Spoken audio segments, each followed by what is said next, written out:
السلام علیکم ورحمۃ اللہ وبرکاتہ۔ امید ہے آپ سبھی حضرات خیریت سے ہوں گے۔ تو ٹھیک ہے، آج ہمارا شاید کہ 49واں دن ہے، 49واں دن۔ تو بہرحال ہم شروع کرتے ہیں آج کا سبق۔ رحمۃ اللہ الواسعہ شرح حجۃ اللہ البالغہ کے صفحہ نمبر 326 پر ہیں، باب نمبر 16، کمال مطلوب یا اس کی ضد کی تحصیل کے اعتبار سے امت کے مختلف درجات۔ حضرت صلی اللہ علیہ وسلم کی امت کی دو قسمیں ہیں، امت اجابت اور امت دعوت۔ اجابت کے معنی ہے جواب دینا، قبول کرنا۔ جن لوگوں نے آپ کا لایا ہوا دین قبول کر لیا وہ حلقہ بگوش اسلام بن گئے، وہ امت اجابت ہیں۔ اور جنہوں نے ابھی دین قبول نہیں کیا اور ان کو دعوت دی جا رہی ہے کہ وہ اس بہترین دین کو قبول کریں، وہ سب امت دعوت ہے۔ غرض سبھی انسان آپ کی امت ہے۔ کمال مطلوب یعنی سعادت اخروی اور آخرت کی کامیابی اور اس کی ضد ہے آخرت کی تباہی اور نامرادی۔ لوگ ان دونوں باتوں کے اعتبار سے یکساں نہیں ہیں، نہ سب مومن ایک درجے کے ہیں، نہ سب کفار۔ مومنین کے بھی مختلف درجات ہیں اور کفار کی بھی۔ لوگوں کے انہی مختلف درجات کا بیان اس باب کا موضوع ہے۔ فرماتے ہیں کہ لوگوں کے درجات کے اختلاف کی بنیادی دلیل سورۃ الواقعہ کے آیت نمبر 7 سے 11 میں اللہ پاک ارشاد فرماتے ہیں کہ اور ہو جاؤ گے تم تین قسم پر، یعنی وقوع قیامت کے بعد انسانوں کی تین قسمیں کر دی جائیں گی، دوزخی، عام جنتی اور مقربین، جو جنت کے نہایت اعلیٰ درجات پر فائز ہوں گے۔ آگے تینوں کا مجملاً ذکر کیا، پھر پوری صورت میں ان کے احوال کی تفصیل بیان کی گئی ہے۔ ارشاد فرماتے ہیں پھر دائیں والے سو کیا خوب ہے دائیں والے، ان کی خوبی اور یمن و برکت کا کیا کہنا، اور بائیں والے کیسے برے لوگ ہیں، بائیں والے ان کی نحوست اور بدبختی کا کیا ٹھکانہ، اور اگاڑی والے تو اگاڑی والے ہیں، یعنی یہی لوگ یعنی مقرب بندے، یعنی جو لوگ کمالات علمیہ اور عملیہ اور مراتب تقویٰ میں دوڑ کر اصحاب یمین سے آگے نکل گئے، وہ حق تعالیٰ کی رحمتوں اور مراتب قرب و وجاہت میں بھی سب سے آگے ہیں۔ مفسر ابن کثیر فرماتے ہیں کہ یہ حضرات انبیاء، رسول، صدیقین اور شہداء ہیں۔ یہ حضرات روز قیامت اللہ تعالیٰ کے سامنے ہوں گے۔ نبی اور رسول تو اب کوئی نہیں بن سکتا، مگر صدیق اور شہید بننے کے لیے دروازہ کھلا ہوا ہے، ہمیں ان مراتب کو حاصل کرنے کی محنت کرنی چاہیے۔ سورۃ الفاتر آیت نمبر 32 میں ارشاد پاک ہے پھر ہم نے وارث بنایا اس کتاب کا ان بندوں کو جن کو ہم نے اپنے بندوں میں سے برگزیدہ کیا، پس ان میں سے بعض اپنی جانوں پر زیادتی کرنے والے ہیں اور ان میں سے بعض میانہ رو ہیں اور ان میں سے بعض خدا کی توفیق سے نیکیوں میں سبقت کرنے والے ہیں، یہی بڑا فضل ہے۔ یعنی پیغمبر صلی اللہ علیہ وسلم کے اور بعد قرآن کریم کا وارث امت اجابت کو بنایا جس کے سب افراد یکساں نہیں ہیں، ان میں وہ بھی ہیں جو باوجود ایمان صحیح کے گناہوں میں مبتلا ہو جاتے ہیں، اور وہ بھی ہیں جو میانہ روی اپناتے ہیں، نہ گناہوں میں منہمک ہوتے ہیں، نہ مراتب ولایت طے کرتے ہیں، اور ایک وہ کامل بندے ہیں جو اللہ کے فضل و توفیق سے آگے بڑھ کر نیکیاں سمیٹتے ہیں اور تحصیل کمال میں میانہ رو لوگوں سے آگے نکل جاتے ہیں۔ وہ مستحبات کو بھی نہیں چھوڑتے اور مکروہ تنزیہی سے بھی احتراز کرتے ہیں، بلکہ بعض مباحات سے بھی دستکش رہتے ہیں۔ اعلیٰ درجے کی بزرگی اور فضیلت تو ان کو حاصل ہے، ویسے چنے ہوئے بندوں میں ایک حیثیت سے سب کو شمار کیا، کیونکہ درجہ بدرجہ بہشتی سب ہوں گے۔ گنہگار بھی اگر مومن ہے تو بہرحال کسی نہ کسی وقت ضرور جنت میں جائے گا۔ حدیث میں فرمایا کہ ہمارا گنہگار معاف ہے، یعنی آخرکار معافی ملے گی، اور میانہ رو سلامت ہے، اور اگاڑی والے تو وہ تو اگاڑی والے ہیں، اللہ کریم ہے، اس کے یہاں بخل نہیں۔ غرض پہلی آیت میں ایمان و کفر کے اعتبار سے اور خود اہل ایمان کے درجات کا اختلاف بیان کیا گیا، اور دوسری آیت میں مومنین کے مختلف درجات کا بیان ہے اور استقصاء نہیں کیا گیا۔ شاہ صاحب آگے پوری تفصیل سے لوگوں کے درجات کا اختلاف بیان کریں گے۔ سابقین کا بیان اور ان کی قسمیں، راسخین فی العلم اور راغبین فی العمل۔ پہلے اسی مبحث کے باب 2 میں یہ بات بیان کی جا چکی کہ لوگوں میں بلند مرتبہ مفہمین کا ہے۔ مفہم کے لغوی معنی ہے سمجھایا ہوا، پڑھایا ہوا۔ شاہ صاحب کی اصطلاح میں مفہم ہر اس شخص کو کہتے ہیں جو کسب و اکتساب اور تعلیم و تعلم کے بغیر بارگاہ مقدس کی تائید سے نوع انسانی کی حالت کو سمجھتا ہو اور اس کے دینی اور دنیاوی منافع کو جانتا ہو اور اس کی چارہ سازی کے لیے سعی کرتا ہو۔ پھر شاہ صاحب نے مفہمین کی 8 قسمیں بیان کی ہیں: کامل، حکیم، خلیفہ، مؤید بروح القدس، مزکی، امام، منذر اور نبی۔ اور سابق کے لغوی معنی آگے بڑھنے والا، اور شریعت کی اصطلاح میں سابقین نیکی کے کاموں میں آگے بڑھنے والے حضرات کو کہتے ہیں۔ یہ لفظ مفہم سے عام ہے، بس تمام مفہمین سابقین میں داخل ہیں، اور سابقین مفہمین کے علاوہ حضرات بھی ہیں، مگر انبیاء اور رسول کو ان کی امتیازی حیثیت کی وجہ سے سابقین سے علیحدہ شمار کیا رہتا ہے، ورنہ حقیقت میں وہ بھی سابقین میں داخل ہیں۔ سورۃ الواقعہ میں جو سلۃ من الاولین وقلیل من الآخرین سابقین کے تذکرے میں آیا، اس کی ایک تفسیر یہ ہے کہ اگلوں سے مراد حضرت صلی اللہ علیہ وسلم تک کے حضرات ہیں اور ان میں انبیاء بھی داخل ہیں، اور پچھلوں سے مراد یہ امت ہے، اگرچہ راجح تفسیر یہ ہے کہ اگلے بھی اس امت کے ہیں اور پچھلے بھی۔ اب ان سابقین کا جو مفہمین کے علاوہ ہیں تذکرہ کیا رہتا ہے۔ یہ سابقین 2 طرح کے حضرات ہیں، ایک کمال علمی میں اختصاص رکھنے والے، دوسرے کمال عملی میں، دونوں کے تفصیلی احوال درج ذیل ہے۔ پہلی قسم وہ سابقین ہیں جن میں قوت ملکیہ اور قوت بہیمیہ مصالحت کے ساتھ مجتمع ہے، دونوں میں کشمکش نہیں ہے، اور ملکیت بھی عالیہ ہے، جس کی تفصیل پہلے مبحث کے 9 باب میں گزر چکی ہے۔ یہ حضرات کمال علمیہ کی تحصیل میں مفہمین جیسی ہی استعداد کے مالک ہوتے ہیں، مگر نیک بختی ان کو مفہمین کے مقامات تک نہیں پہنچاتی، یعنی ان کے لیے سعادت مقدر نہیں ہوتی، اس لیے پیچھے رہ جاتے ہیں۔ پس ان کی صلاحیت خابیدہ لوگوں کی صلاحیت جیسی ہوتی ہے جن کو بیدار کرنے والے کی حاجت رہتی ہے۔ جب ان کو رسولوں کی تعلیمات بیدار کرتی ہیں تو وہ ان کے علوم میں سے اس حصے کی طرف متوجہ ہوتے ہیں جو ان کی استعداد کے مناسب ہوتا ہے، اور یہ مناسبت ان کے باطن میں مخفی ہوتی ہے، بس وہ ان علوم نبوت میں مجتہدین فی المذہب کا درجہ حاصل کر لیتے ہیں۔ مجتہد فی المذہب وہ ہے جو کسی امام کے طے کردہ اصولوں کی روشنی میں احکام کے استنباط کی پوری قدرت رکھتا ہو، جیسے فقہ حنفی کے تعلق سے امام طحاوی اور امام کرخی رحمہم اللہ، اور ان حضرات کے دل میں یہ بات ڈالی جاتی ہے کہ وہ مجموعی کلی وحی نبوت میں سے جو انہی کی خاطر نازل ہوئی ہے، بارگاہ مقدس میں طے شدہ ان کی استعداد جتنے اور جون سے حصے کو شامل ہے اس کو حاصل کریں، اور یہی امر مشترک ہے اس قسم کے سبھی حضرات میں، اور اس مشترک امر کی رسولوں نے وضاحت کی۔ ارشاد فرمایا کہ علماء انبیاء کے وارث ہیں، اور انبیاء نے دراہم و دنانیر میراث میں نہیں چھوڑے، ترکے میں علم چھوڑا ہے، جو اس کو حاصل کرتا ہے اس نے ترکے میں سے بھرپور حصہ لیا۔ دوسری قسم وہ سابقین ہیں جن میں دونوں قوتیں کشمکش کے ساتھ مجتمع ہیں، ان میں کھینچا تانی ہے اور ان کی ملکیت عالیہ ہے۔ ان حضرات کو توفیق الہی ایسی عبارتوں اور توجہات اللہ کی طرف کھینچ لے جاتی ہے کہ ان کی بہیمیت مغلوب ہو جاتی ہے اور ان کا زور ٹوٹ جاتا ہے، بس اللہ تعالیٰ ان کو کمالات علمیہ اور عملیہ سے سرفراز فرماتے ہیں، وہ اپنے معاملے میں پوری طرح بالبصیرت ہو جاتے ہیں اور ان کو واقعات الہی یعنی الہامات اور کشف و کرامات اور رہنمائی اور اشرافات پیش آتے ہیں، جیسے سلاسل تصوف کے اکابر یعنی ان کے بانی اور اہم کڑیاں۔ ان حضرات کا امتیازی کمال علمی ہے، وہ اسی میں اختصاص رکھتے ہیں۔ غرض تمام بڑے علماء جو علم دین کے کسی شعبے میں اختصاص رکھتے ہیں، اسی طرح اکابر اولیاء کا شمار سابقین میں ہے، اور سابقین کی ان دونوں قسموں میں دو باتیں ضرور پائی جاتی ہیں۔ ایک یہ کہ وہ حضرات اپنی پوری قوت توجہ اللہ میں اور قرب خداوندی حاصل کرنے میں صرف کرتے ہیں۔ دوم یہ کہ ان حضرات کی فطرت چونکہ قوی ہوتی ہے، اس لیے مطلوبہ ملکات یعنی علمی اور عملی کمالات ان کے پیکروں سے صرف نظر کرتے ہوئے بعینی ان کے سامنے متمثل ہوتے ہیں۔ ان کو پیکروں کی ضرورت صرف اس لیے رہتی ہے کہ وہ ملکات کی وضاحت کریں اور ان پیکروں کے ذریعے ملکات تک رسائی حاصل کریں۔ سابقین کی 9 قسمیں۔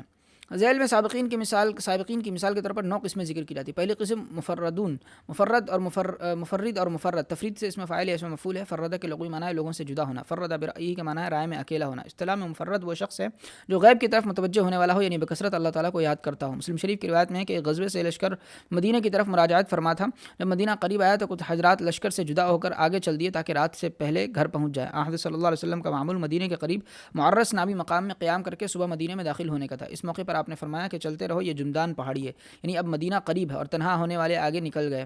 سبق المفردون، صحابہ نے دریافت کیا کہ تنہا ہونے والے کون لوگ ہیں؟ آپ نے فرمایا الذاکرون اللہ کثیرا والذاکرات، کہ اللہ تعالیٰ کا بکثرت ذکر کرنے والے مرد و زن۔ مجمع بحار الانوار میں علامہ طیبی شارح مشکات کے حوالے سے لکھا ہے کہ حضرت صلی اللہ علیہ وسلم کا یہ جواب فن اعتبار کی روح سے تھا۔ اصل مراد تو وہ حضرات ہیں جو لشکر سے جدا ہو کر جلدی مدینہ کی طرف چل پڑے، مگر آپ نے بکثرت اللہ کا ذکر کرنے والے مرد و زن کو اس کا مصداق بتلایا، کیونکہ یہ لوگ بھی عام لوگوں سے منفرد ہو کر اللہ تعالیٰ کی طرف سبقت کرنے والے ہیں۔ کثرت ذکر سے ان حضرات کے گناہ معاف ہو جاتے ہیں اور بلند مراتب تک پہنچ جاتے ہیں۔ دوسری قسم صدیقین، صدیق مبالغے کا وزن ہے جس کے لغوی معنی ہے بہت سچا، سچائی میں کامل، عمل سے اپنی بات کو سچ کر دکھانے والا۔ اور اصطلاح میں صدیق وہ شخص ہے جو غایت درجہ دین حق کی تابعداری میں دوسروں سے ممتاز ہو اور حق کے لیے تمام تعلقات سے دستبردار ہو جائے، یعنی دین کے معاملے میں وہ کسی کی بھی رعایت نہ کرے، حتیٰ کہ اپنے نفس کی چاہت کو بھی پیچھے ڈال دے۔ تاریخ اسلام کا مشہور واقعہ ہے، جنگ بدر میں حضرت صدیق اکبر رضی اللہ تعالیٰ عنہ کے صاحبزادے عبد الرحمن کافروں کے کیمپ میں تھے۔ بعد میں جب وہ مسلمان ہوئے تو انہوں نے ابا کو بتایا کہ جنگ بدر میں آپ کئی مرتبہ میری تلوار کی زد میں آ گئے تھے، مگر میں نے باپ سمجھ کر قتل نہ کیا۔ حضرت صدیق اکبر نے فرمایا کہ اگر تو ایک مرتبہ بھی میری تلوار کی زد میں آ جاتا تو میں نہ چھوڑتا۔ اللہ اکبر، حق کے لیے مرنے مٹنے کی کیا شان تھی۔ اسلام میں سب سے پہلے یہ لقب شب معراج کی صبح میں حضرت ابوبکر رضی اللہ تعالیٰ عنہ کو ملا ہے، مگر صدیق ہر مرد و زن ہو سکتا ہے، جو بھی اتباع حق میں ممتاز ہو اور دین ہی اس کے جذبات کا محور ہو، وہ صدیق ہے۔ سورۃ الحدید میں ارشاد پاک ہے والذین آمنوا باللہ ورسولہ اولئک هم الصدیقون والشہداء عند ربہم لهم اجرهم ونورهم، کہ جو لوگ اللہ پر اور اس کے رسولوں پر ایمان رکھتے ہیں ایسے ہی لوگ اپنے رب کے نزدیک صدیق اور شہید ہیں، اس کے لیے ان کا اجر اور نور ہوگا۔ حضرت ابوبکر صدیق رضی اللہ عنہ صدیق اکبر تھے، یعنی سب سے بڑے صدیق تھے۔ آپ کی صاحبزادی حضرت عائشہ بھی صدیقہ تھیں۔ حضرت عائشہ رضی اللہ عنہ کی والدہ حضرت مریم رضی اللہ عنہ بھی حضرت عیسیٰ علیہ السلام کی والدہ حضرت مریم رضی اللہ عنہ بھی صدیقہ تھیں۔ غرض باب صدیقین کھلا ہوا ہے، بڑھے جو اس مقام کا خواہش مند ہے۔ تیسری قسم شہداء، شہید فعیل کے وزن پر صفت کا صیغہ ہے۔ شہید المجلس کے معنی ہے حاضر ہونا، معاینہ کرنا، اطلاع پانا۔ اور اصطلاح میں شہداء وہ لوگ ہیں جو لوگوں کی فائدہ رسانی کے لیے وجود پذیر کیے گئے ہیں، یعنی دین کی سربلندی کے لیے یہ حضرات وجود کے اسٹیج پر نمودار کیے گئے ہیں۔ ان پر ملائے اعلیٰ کا رنگ چڑھا ہوا ہوتا ہے، یعنی وہ کافروں پر لعنت بھیجتے ہیں، مومنین سے خوش ہوتے ہیں، بھلی باتوں کا حکم دیتے ہیں، بری باتوں سے روکتے ہیں اور ملت محمدی کو سر بلند کرتے ہیں، اور جو لوگ ان سے برسر پیکار ہوتے ہیں ان کا دماغ درست کرتے ہیں، خواہ اس راہ میں ان کو جان ہی کیوں نہ دینی پڑے۔ اور چونکہ حضرات امت کے معاملات کے عینی شاہد ہوتے ہیں، اس لیے قیامت کے دن وہ کھڑے ہوں گے اور دین حق کے منکروں سے مخاصمت کریں گے اور ان کے خلاف شہادت دیں گے کہ ہم دین حق لے کر ان کے پاس پہنچے تھے، مگر ان ناہنجاروں نے اس کو قبول نہ کیا۔ غرض یہ حضرات حضرت صلی اللہ علیہ وسلم کے لیے بمنزل اعلیٰ کے ہیں، آپ لوگوں کی طرف انہی حضرات کے توسط سے مبعوث فرمائے گئے ہیں، یہی حضرات آپ کا دین لوگوں تک پہنچاتے ہیں تاکہ مقصد بعثت کی تکمیل ہو، اللہ کے صالح بندے اللہ سے جڑیں، حق کے مخالفین کی جڑیں کٹیں اور دین کا بول بالا ہو، اور شہداء کو ان کی اسی جد و جہد کی وجہ سے دوسروں پر برتری دینا اور ان کی توقیر کرنا واجب ہے۔ حدیثوں میں ان کے بے شمار فضائل بیان کیے گئے ہیں، جنت میں اللہ تعالیٰ نے 100 درجے صرف مجاہدین فی سبیل اللہ کے لیے تیار کیے ہیں، اور مجاہدین کو اسباب فراہم کرنے کا ثواب جہاد کی طرح گردانا اور غازی کے گھر کی دیکھ بھال کرنے کی ترغیب دی گئی ہے۔ مشکات میں کتاب الجہاد کا مطالعہ فرمائیں تو اندازہ ہوگا کہ شہداء کا اللہ کے نزدیک کیا مقام ہے۔ سورۃ النساء آیت نمبر 69 میں ان حضرات کا ذکر ہے جن پر اللہ تعالیٰ نے انعام فرمایا ہے، ان میں تیسرے نمبر پر انبیاء اور صدیقین کے بعد شہداء کا ذکر ہے۔ فائدہ: مسلمانوں کے عرف میں جو لفظ شہید کو راہ خدا میں قتل ہونے والوں کے لیے خاص لیا گیا ہے یہ صحیح نہیں ہے۔ شہید آپ صلی اللہ علیہ وسلم بھی ہیں جبکہ آپ اللہ کی راہ میں قتل نہیں کیے گئے۔ اس سلسلے میں قرآن کریم میں 3 مضمون آئے ہیں، لوگ ان میں فرق نہیں کرتے۔ ایک مضمون یہ ہے کہ قیامت کے دن یہ امت ایک بڑے مقدمے میں جس میں ایک فریق حضرت انبیاء علیہ السلام اور فریق ثانی ان کی مخالف قومیں ہوں گی، ان مخالف لوگوں کے خلاف یہ امت گواہی دے گی اور اس امت کا تزکیہ حضرت صلی اللہ علیہ وسلم فرمائیں گے۔ یہ مضمون قرآن کریم میں صرف ایک جگہ آیا اور احادیث میں اس کی تفصیل آئی ہے۔ دوسرا مضمون یہ ہے کہ جن لوگوں نے انبیاء علیہ السلام کا لایا ہوا دین قبول نہیں کیا، آخرت میں ان کے مقدمے کی پیشی ہوگی اور سرکاری گواہ کے طور پر انبیاء علیہ السلام کے اظہارات سنے جائیں گے۔ جو معاملات انبیاء کی موجودگی میں پیش آئے تھے سب ظاہر کر دیے جائیں گے۔ اس موقع پر آپ صلی اللہ علیہ وسلم بھی آپ کے زمانے کے لوگوں کے خلاف گواہی دیں گے۔ یہ مضمون 2 جگہ ہے، ایک سورۃ النساء آیت نمبر 41 میں، دوسری سورۃ النحل آیت نمبر 89 میں۔ تیسرا مضمون سورۃ الحج آیت نمبر 78 میں ہے اور وہی یہاں زیر بحث ہے۔ ارشاد پاک ہے وجاہدوا فی اللہ حق جہادی، یعنی اللہ کے دین کے لیے خوب کوشش کیا کرو جیسا کہ کوشش کرنے کا حق ہے۔ اس نے اس کام کے لیے تم کو چن لیا اور تم پر دین میں کسی قسم کی تنگی نہیں۔ یہ کام بہت زیادہ کچھ مشکل کام نہیں ہے، یہ تمہارے باپ ابراہیم کی ملت کو قائم کرنے ہی کی محنت ہے۔ انہوں نے تمہارا نام مسلمان رکھا ہے پہلے بھی اور اس قرآن میں بھی، بس اپنے نام کا پاس کرو تاکہ رسول تم پر گواہ ہوں اور تم لوگوں کے مقابلے میں گواہ ہو۔ دین کی یہی محنت کرنے والے شہداء ہیں۔ پھر جو اس محنت میں برسر پیکار لوگوں کے ہاتھوں قتل کیے جاتے ہیں وہ اعلیٰ درجے کے شہید ہیں۔ دنیا میں ان کی مظلومیت گو ظاہر نہ ہو، لوگ ان کو فسادی کہیں، جنونی کا طعنہ دیں، مستبد و ظالم اور تشدد کیش نام رکھیں، مگر قیامت کے دن ان کی مظلومیت برملا ظاہر ہوگی اور اہل محشر دیکھیں گے کہ جو دوسروں کی بھلائی کے لیے اٹھے تھے ان کے ساتھ لوگوں نے کیا معاملہ کیا۔ اور مبتون و غریق وغیرہ 60 سے زیادہ قسم کے لوگوں کو جو حدیث میں شہید کہا گیا وہ اخروی درجات میں ان کو شہداء کے ساتھ لاحق کیا گیا۔ اور سورۃ الاحزاب آیت نمبر 45 وغیرہ میں جو آپ صلی اللہ علیہ وسلم کی صفت شاہد آئی ہے اس کے بھی یہی معنی ہے کہ آپ صلی اللہ علیہ وسلم اپنے زمانے کے لوگوں کے خلاف گواہی دیں گے، اور جو لوگ اس کا ترجمہ حاضر و ناظر کرتے ہیں وہ برخود غلط ہیں۔ اگر آپ حاضر و ناظر ہیں تو امت کی شہادت کی کیا ضرورت باقی رہتی ہے۔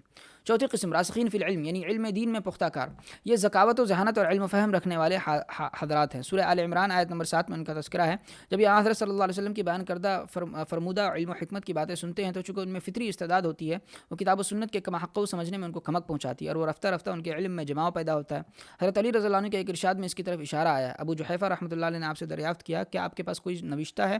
آپ نے فرمایا نہیں مگر کتاب اللہ، یعنی کتاب اللہ کے علاوہ کوئی نوشتہ نہیں ہے یا وہ فہم جو ایک مسلمان کو دیا جاتا ہے۔ اس روایت کی تشریح ہے کہ حضرت علی رضی اللہ عنہ چونکہ باب حکمت تھے اس لیے عجیب و غریب مضامین کا آپ پر ورود ہوتا تھا، جو باتیں دیگر صحابہ کے یہاں نہیں ملتی تھی وہ آپ بیان فرماتے تھے۔ اس زمانے میں شیعیت کی داغ بیل پڑ چکی تھی اور شیعوں نے یہ پروپیگنڈا شروع کر دیا تھا کہ آپ کے پاس مخصوص نوشتہ ہے جس میں سے آپ یہ باتیں بیان فرماتے ہیں۔ اس لیے ابو جحیفہ نے یہ سوال کیا، آپ نے صاف واضح کر دیا کہ ان کے پاس بجوز اس قرآن کے جو سب مسلمانوں کے پاس ہے اور کوئی نوشتہ نہیں، پھر آپ یہ قیمتی اور عجیب و غریب مضامین کہاں سے بیان فرماتے ہیں؟ تو اس کا جواب دیا کہ یہ کتاب اللہ سے استنباطات ہیں جو فہم و ذکاوت پر مبنی ہے، اور یہ دولت اللہ نے سب کو یکساں نہیں دی۔ بعض بندوں کو اللہ تعالیٰ دین کا خصوصی فہم عطا فرماتے ہیں، یعنی امتیازی فہم رکھنے والے حضرات راسخین فی العلم ہیں۔ پانچویں قسم عباد یعنی عابد کی جمع ہے جس کے معنی عبادت گزار۔ یہ وہ حضرات ہیں جو کھلے طور پر عبادت کے فوائد کا مشاہدہ کرتے ہیں، ان کے نفوس عبادت کے انوار سے رنگین ہو جاتے ہیں اور جذبہ عبادت ان کے قلوب کی گہرائی میں داخل ہو جاتا ہے، اور وہ پوری بصیرت کے ساتھ اللہ کی بندگی میں لگ جاتے ہیں اور خوب نوافل اعمال کرتے ہیں۔ نمازیں، روزے اور ذکر و اذکار ان کا رات دن کا مشغلہ ہو جاتا ہے۔ اللہ کے یہاں ان کے لیے بھی بڑے مقامات ہیں۔ چھٹی قسم زاہدین یعنی آخرت کی رغبت کی وجہ سے دنیا سے بے رغبت۔ ان حضرات کو آخرت کا اور اس کی نعمتوں کا ایسا یقین حاصل ہو جاتا ہے کہ وہ اس کے پہلو میں دنیا کی لذتوں کو حقیر سمجھنے لگتے ہیں اور دنیا کی دولت ان کے نزدیک مینگنیوں کا مقام حاصل کر لیتی ہے۔ ساتویں قسم وہ حضرات جن میں انبیاء کی نیابت کی صلاحیت ہے، یعنی انصاف پرور بادشاہ اور دیگر حکومت کے ذمہ داران۔ یہ حضرات عدل و انصاف سے کام کرنے کو اللہ کی بندگی تصور کرتے ہیں اور تمام احکام میں اس صفت کو بروئے کار لاتے ہیں۔ قیامت میں جن 7 شخصوں کو اللہ کا سایہ ملے گا ان میں ان کا بھی شمار کیا گیا۔ آٹھویں قسم اچھے اخلاق والے۔ مومن اپنی اخلاق کی خوبی سے قائم اللیل اور صائم النہار کا درجہ پا لیتا ہے، رواہ ابو داؤد، مشکات حدیث نمبر 5082۔ اور قیامت کے دن مومن کی ترازو میں سب سے بھاری عمل اخلاق حسنہ ہوں گے، اور متفق علیہ روایت ہے ان من خیارکم احسنکم اخلاقا، تم میں سب سے بہتر وہ لوگ ہیں جو اخلاق میں تم سے سب سے بہتر ہے، اور اچھے اخلاق والے وہ لوگ ہیں جو سخاوت اور تواضع کے باب میں عالی حوصلہ ہوتے ہیں اور ظالم سے درگزر کرتے ہیں۔ نویں قسم فرشتہ صفت لوگ، یہ وہ حضرات ہیں جو فرشتوں کی مشابہت اختیار کرتے ہیں اور ان کے ساتھ میل ملاپ رکھتے ہیں۔ مسلم شریف کتاب الحج باب جواز التمتع میں روایت ہے کہ فرشتے حضرت عمران بن حسین رضی اللہ عنہ کو سلام کیا کرتے تھے، پھر انہوں نے لوہے کا داغ لگوایا تو فرشتوں نے سلام کرنا بند کر دیا، پھر انہوں نے اس عمل سے احتراز کیا تو دوبارہ فرشتوں نے سلام کرنا شروع کر دیا۔ غرض مذکورہ جماعتوں میں سے ہر جماعت کے اندر دو استعدادیں ہوتی ہیں، ایک فطری جو اس کی قسم کے کمال کو چاہتی ہے اور یہ استعداد تعلیمات انبیاء سے بیدار ہوتی ہے، دوسری اکتسابی استعداد جو شریعت پر عمل پیرا ہونے سے بدست آتی ہے، اور ان دونوں استعدادوں کے ذریعے ان حضرات کو کمال مطلوب حاصل ہوتا ہے۔ اور باب دوم میں جو مفہمین کی 8 انواع بیان ہوئی ہیں ان میں سے نبی کے علاوہ باقی 7 اقسام شریعت کی اصطلاح میں سابقین کہلاتے ہیں۔ اصحاب یمین اور ان کی 3 قسمیں۔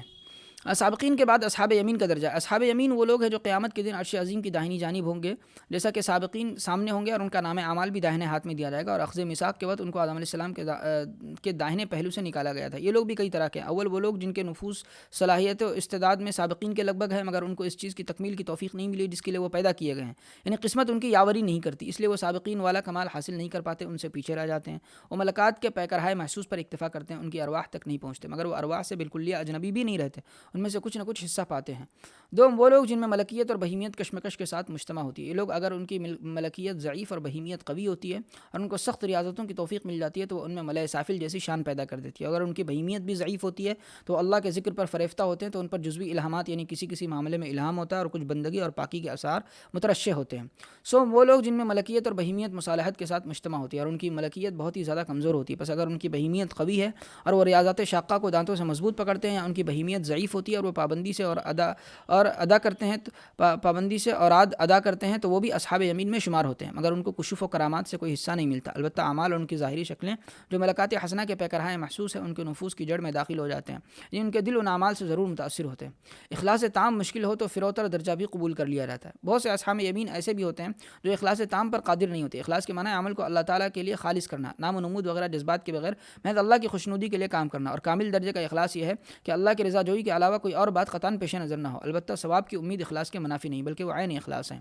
قرآن و حدیث کی بے شمار نصوص میں امید ثواب عمل کرنے کی ترغیب دی گئی ہے، اور رابعہ بصریہ جو جنت جلانے اور جہنم بجھانے چلی تھی وہ ان کا ایک حال تھا، وہ کوئی شرعی چیز نہیں۔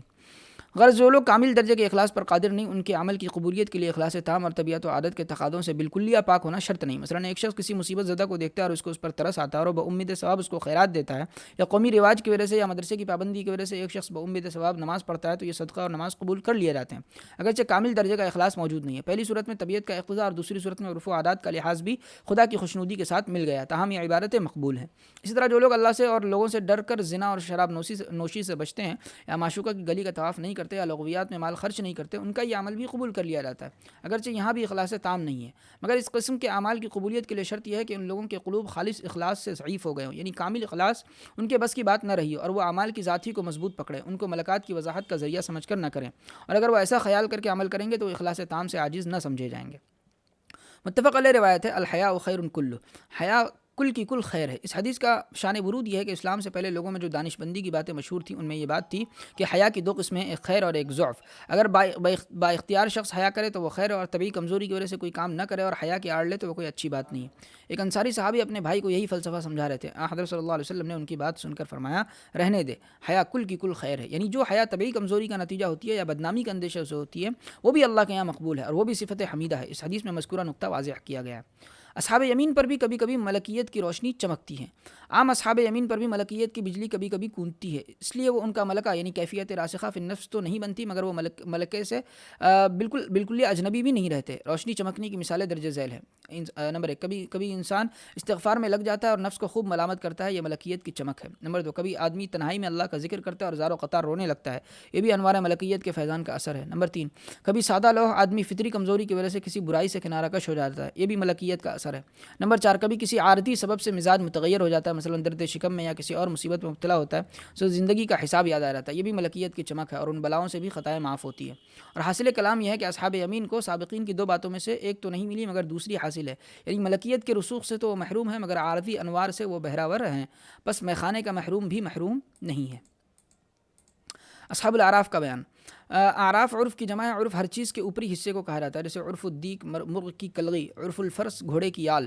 اور اصطلاح میں اعراف جنت اور دوزخ کے درمیان ایک مقام کا نام ہے، جس میں قیامت کے دن کچھ لوگوں کو روکا جائے گا جو نہ جنتی ہوں گے اور نہ جہنمی، مگر آخرکار وہ جنت میں داخل کیے جائیں گے.